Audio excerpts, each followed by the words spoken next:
writer's script for this film is insane. What was your reaction when you read it? Kind of that. I was like, this is completely nuts. I mean, even in the first couple of pages, like, I just thought it was so funny seeing David with his just like really calm, probably could sort of explain the script in a very existential, kind of philosophical, academic way, but really like he's just rolling a grenade quietly into a room, and we're just kind of silently just laughing to himself about it. But yeah, I thought it felt very dangerous and kind of jarring, and really funny as well. Yeah, it was great. After working with David on Cosmopolis, he approached you for another film. Do you have any kind of expectations put in place, or you just roll with whatever he gives you? Yeah, no, not at all. I didn't even read it when he first. He was like, oh, do you want, he didn't even tell me what it was about or anything. He said, do you want to do the next one? I was like, yeah, definitely. I think he only gave me the script about 6 months afterwards. But yeah, I just had such a good time with Cosmopolis. But I'd do anything with it. One of my favorite scenes in the film is where you're in the back of the limo with Julianne Moore, having that very loud, grunty sex. What's that like to film, especially someone like Julianne Moore, one of the greatest actresses of all time? That was my first day on set, so that was my first scene. And it wasn't even the conversation beforehand, it was just straight into just having sex.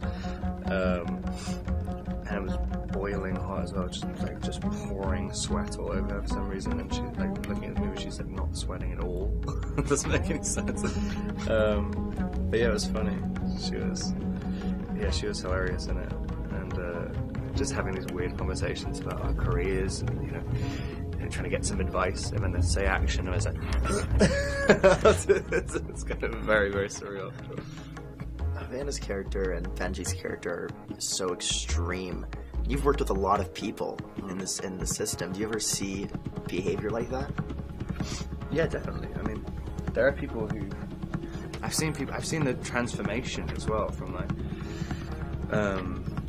someone just being a perfectly normal, affable person, and then like during a movie will just like turn into a monster just because there's a kind of system put in place which allows for that. So some people, if like an AD comes up and asks if they want a cup of coffee or something, some people that's enough to just be like, yes, I want a cup of coffee, and kiss my ass as well. It's crazy how sometimes it happens. I was wondering if you could talk about some of your upcoming films. There's a lot of really exciting stuff you're doing. You made that film with Brady Corbett, which should be excellent because he's a great actor. And then I haven't done it yet. I haven't done it yet. Yeah, I'm doing it I'm doing it at the same time as another film, which is going to be very strange. And then there's also the rumors that you may be doing a film with Harmony Korine. Yeah, I'm still waiting on what that is. But you're open to do it? 100%, yeah. Harmony's great. Would you ever direct or even go with acting? No, I'd love to, yeah. I just kind of, I think it takes a little while to, I don't know if I'm necessarily ready for it yet. But yeah, no, I'd definitely love to. Is there anybody living or dead that you would love to make a film with?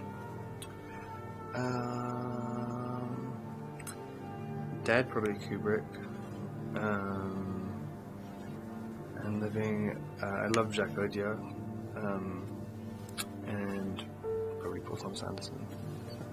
I wonder if you could talk about your selection, for making these films. It seems a lot now that, like I said, working with some of the big directors and doing more indie films. Is that something that you're thinking consciously, or it's just really the screenplay and the idea? It's kind of a mixture of both. I mean, you kind of there's a certain amount of a guarantee if you work with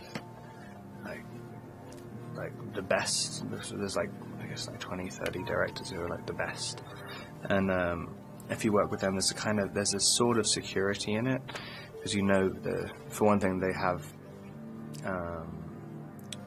the weight to kind of actually make the movie they want to make. They're not going to be bullied by financiers or something, if in the same way that a first-time director might, no matter how talented they are. So I guess it's in some ways less of a gamble. But then you kind of,